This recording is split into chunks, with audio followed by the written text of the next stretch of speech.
Marinate হয়ে গেছে, এবার ঢাকা দিয়ে 1 ঘন্টা রেখে দেবো। টি চ্যানেলে সবাইকে স্বাগত। আজ আমি পুতুল, আপনারা দেখছেন পুতুলের রান্নাবাড়ি। আজকে আমি রান্না করে দেখাবো মটন কারি। আমি 1 কিলো মটন নিয়েছি, এটাকে ম্যারিনেট করে নেব। এর জন্য প্রথমে আমি দিয়ে দিচ্ছি একটু গোলমরিচ আর লাল লঙ্কার গুঁড়ো, 2 চামচ আদা রসুনের পেস্ট, পরিমাণ মতো লবণ, একটু হলুদ গুঁড়ো, 2 চামচ টক দই, কিছুটা সরষের তেল দিয়ে ভালো করে ম্যারিনেট করে নেব।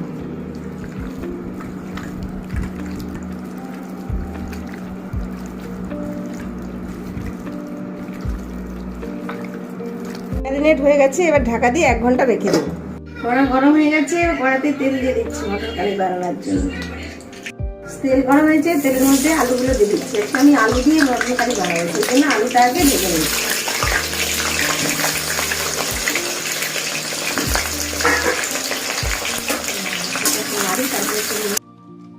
আলুতে সুন্দর কালার আসার জন্য একটু হলুদ গুঁড়ো, একটু লাল লঙ্কার গুঁড়ো দিয়ে দিচ্ছি।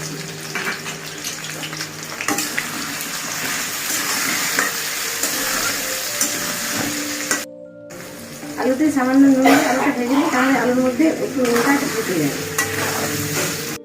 আলুগুলো খুব সুন্দর লাল লাল করে ভাজা হয়ে গেছে, আলু প্রায় 80% সেদ্ধও হয়ে গেছে। এবার আলুগুলোকে তুলে নেব। আলুগুলোকে তুলে নিচ্ছি। এবার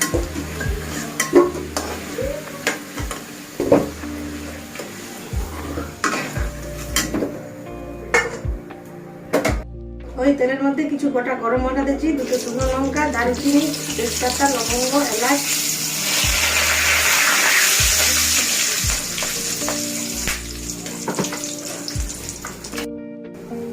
ওইগুলো থেকে খুব সুন্দর গন্ধ বেরোচ্ছে। এবার ওই পেঁয়াজগুলো দিয়ে দিচ্ছি।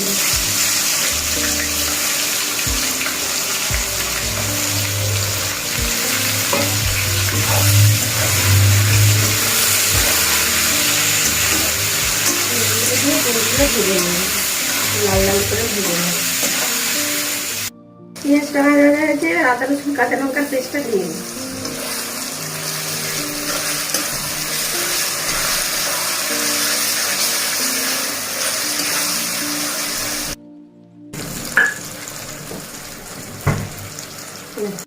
আদা রসুনের কাঁচা লঙ্কা চলে গেছে, পরিমাণ মতো নুন, হলুদ, লাল লঙ্কার গুঁড়ো, গোলমরিচের গুঁড়ো দিয়ে দিচ্ছি, ধনে গুঁড়ো, জিরে গুঁড়ো,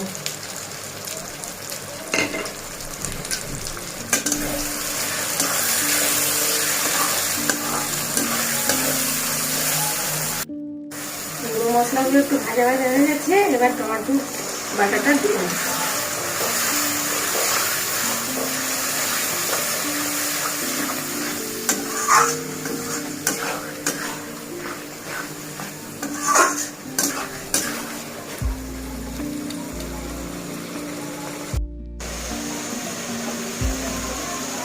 আমি পাশে ঘিরে মশলাটাকে ভালো করে কষিয়ে নিয়েছি। মশলা থেকে তেল ছেড়ে দিয়েছে। এবার ম্যারিনেট করে রাখা মাংসটা দিয়ে দিচ্ছি।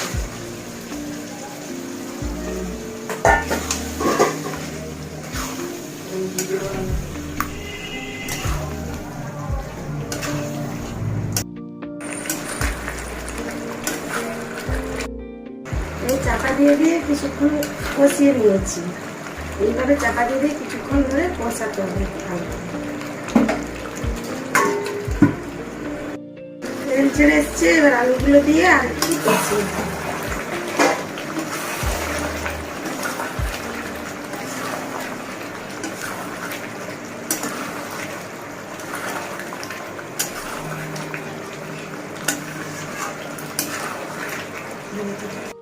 মটনটা কষানো হয়ে গেছে।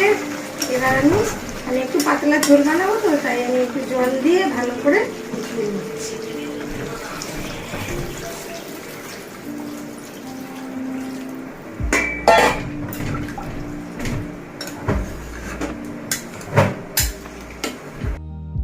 প্রায় 20-25 মিনিট ধরে আমি ফুটিয়ে নিয়েছি। তারপরে এবার আমি গরম মশলা আর কাঁচা লঙ্কা দিয়ে একটু আর একটু ফুটিয়ে নেব, নিলে আমার রেডি হয়ে যাবে। আমি কড়াতে করেছি বলে আমার একটু টাইম লেগেছে। আপনারা কুকারে একই পদ্ধতিতে কুকারে করতে পারেন, কুকারে দিয়ে 5টা সিটি দিয়ে নামিয়ে নিলে রেডি হয়ে যাবে। একটুখানি ফুটিয়ে নিয়েছি, এবার আমার মাংসটা রান্না রেডি হয়ে গেছে। এবার আমি সার্ভ করে আপনাদের দেখাচ্ছি। আমার রান্না কমপ্লিট হয়ে গেছে, এবার আমি সার্ভ করে দেখাচ্ছি। দেখুন কত সুন্দর। এরকম যদি বর্ষার দিনে এরকম খাসির মাংস ঝোল হলে জমে যাবে। আমার মেয়ের তো খুব প্রিয়। আপনাদের কার ভালো লাগে খেতে আমাকে কমেন্ট করে জানাবেন। আমার রান্না এইভাবে আপনারা বানিয়ে দেবেন। আমার রান্না যদি ভালো লাগে তাহলে আমাকে একটা লাইক, কমেন্ট ও শেয়ার করবেন, আর আমার চ্যানেলটাকে সাবস্ক্রাইব করবেন।